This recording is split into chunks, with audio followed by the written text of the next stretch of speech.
El padre, Antonio de Almaceto. Cuando pienso en mi padre, me vienen a la memoria los regresos a casa, al terminar nuestra jornada de trabajo.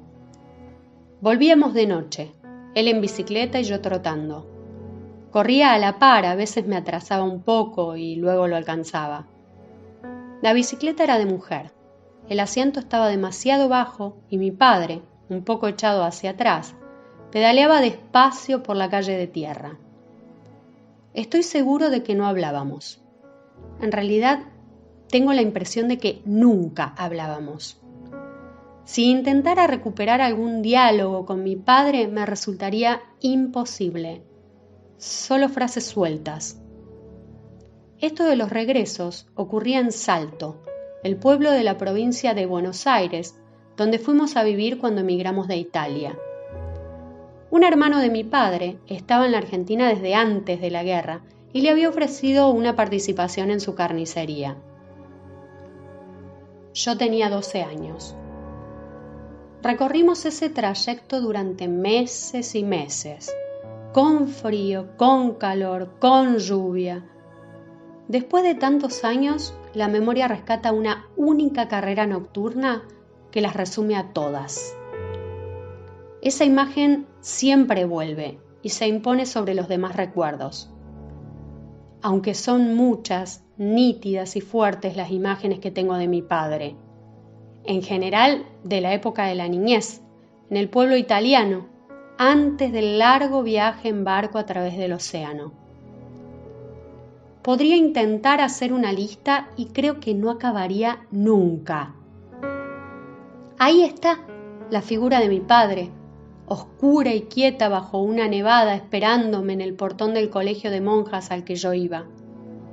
Mi padre, guiándome por un atajo a través de una colina que dominaba el lago hasta llegar a la desembocadura de un río donde nos deteníamos a pescar. Mi padre, caminando cauteloso, unos pasos delante de mí, en los bosques que comenzaban más allá de las últimas casas. Bajo el brazo, llevaba la escopeta belga de 2 caños de la que estaba orgulloso. Mi padre cortando pasto desde el amanecer hasta el anochecer en el campo de un terrateniente, parando unos segundos para sacarle filo a la guadaña, secarse el sudor de la frente y tomar un trago de agua. Mi padre vaciando la letrina con 2 baldes colgados en los extremos de una larga vara de madera que se cruzaba sobre los hombros. Mi padre abonando los surcos de la huerta con el contenido de esos baldes. Mi padre achando troncos, apretando los dientes y soltando un suplido ronco en cada golpe. Mi padre llegando a casa de noche, con un pino para el árbol de Navidad, seguramente arrancado de algún lugar prohibido. Mi padre emparchando la cámara de una bicicleta, mi padre con el torso desnudo, afeitándose en el patio frente a un espejo colgado de un clavo, explicándome por qué había 2 zonas de la cara que necesitaban ser enjabonadas más que el resto. Mi padre fabricándome una flauta. Mi padre lavando una oveja en el arroyo para luego esquilarla. Mi padre realizando trabajos de albañilería, de carpintería. Mi padre sembrando, cosechando, pisando la uva para hacer vino, injertando frutales. Teníamos un ciruelo que daba frutos amarillos en una rama y rojos en la otra. Un peral que daba peras de diferentes estaciones. Yo estaba asombrado con tantas habilidades. Aquel hombre sabía hacer de todo. Parecía que nada tuviera secretos para él. Mi padre era un montañés callado y tímido, pero podía irritarse, y mucho. Una vez lo vi perseguir a un tipo por la calle hasta que el otro saltó por encima de una cerca que daba a un barranco y escapó. Se trataba de una disputa entre vecinos. No recuerdo la razón o nunca la supe. Tengo una imagen muy clara de esta violencia al aire libre. Todavía me parece oír el jadeo de los 2 hombres corriendo. Me pregunto qué hubiese pasado si mi padre lo alcanzaba. Con nosotros nunca se enojaba. Nos quería y nos respetaba. Pocas veces tuve oportunidad de aplicar tan adecuadamente la palabra respeto.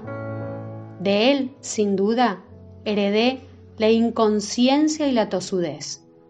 Estoy pensando en la actitud de mi padre durante la guerra.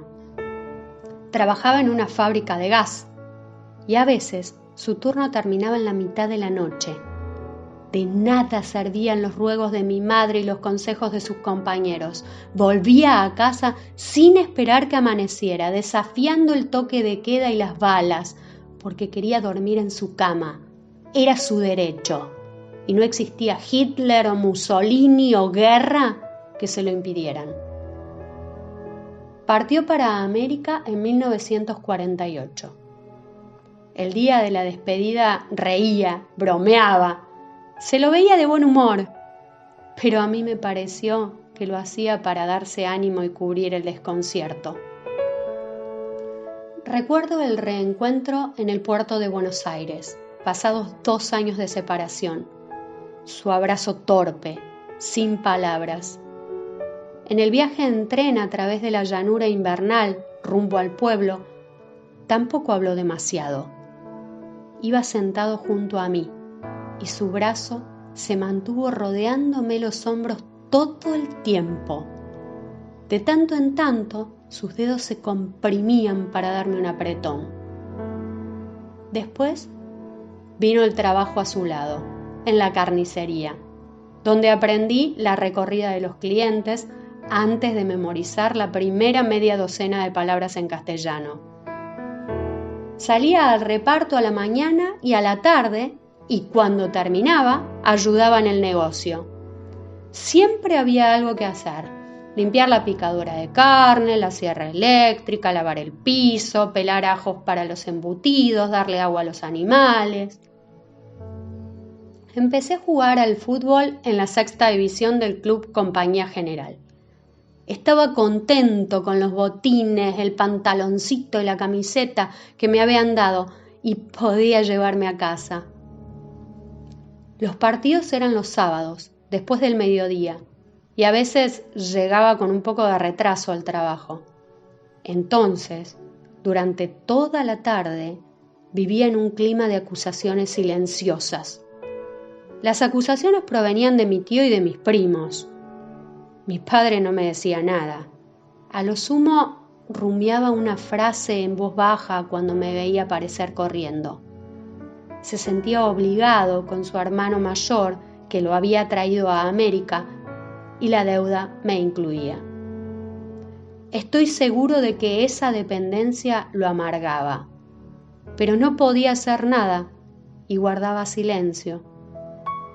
También en el reducido territorio de aquel negocio éramos extranjeros y había que ganarse el espacio y soportar las humillaciones cuando llegaban. Yo intuía que mi padre hubiese deseado un destino distinto para mí. Una noche, 5 años después de la llegada al pueblo, emprendí otro viaje. Partí a descubrir la ciudad. A esta altura, mi padre se había separado de mi tío y había instalado su propia carnicería. No le iba bien. Mi padre no era el mismo de antes. América lo había golpeado. Yo no estaba con él en el negocio nuevo. En los últimos tiempos había trabajado de cadete en una farmacia. Me fui sin que lo supiera. Mi madre y mi hermana me vieron dejar la casa porque se despertaron mientras yo preparaba la valija. No lograron retenerme y tampoco se animaron a llamar a mi padre. Ignoro cuánto pudo dolerle aquella huida. Nunca me la reprochó.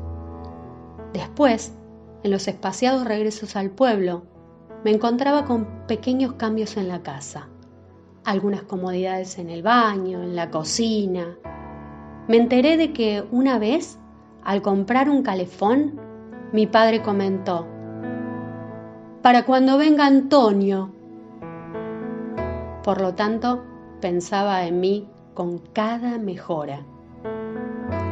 Cuando murió, yo estaba lejos. Una enfermera iba a aplicarle inyecciones día por medio. La última fue un sábado. La enfermera se despidió hasta el lunes. Mi padre dijo: vamos a ver si aguantamos hasta el lunes. No aguantó. Sé que en el final preguntó por mí.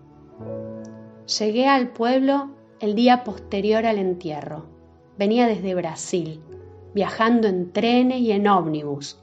En la puerta encontré al marido de mi hermana que me dijo: papá murió. Muchos años después de su muerte, mientras mirábamos unas fotos, oí a mi hermana murmurar: ¡qué hermoso era papá! Nunca había pensado en eso. Eran fotos de sus 27 años. Tenía a un chico de meses en brazos. Estaba tostado por el sol y se le notaban los músculos bajo la camiseta clara. Se lo veía feliz. El chico era yo. De tantas cosas relacionadas con mi padre, me acuerdo especialmente de aquellos regresos a casa después del trabajo. Eran siempre noches grandes, cargadas de estrellas y de silencio. Así las veo. Avanzábamos a través de un decorado de casas mudas y luces fantasmales en las ventanas y en los patios. Yo me sentía extraviado en esa oscuridad y la sensación no me gustaba. Quería llegar rápido para que pasara la noche y luego el día y otra noche y otro día hasta que el cerco de las noches y los días se rompiera.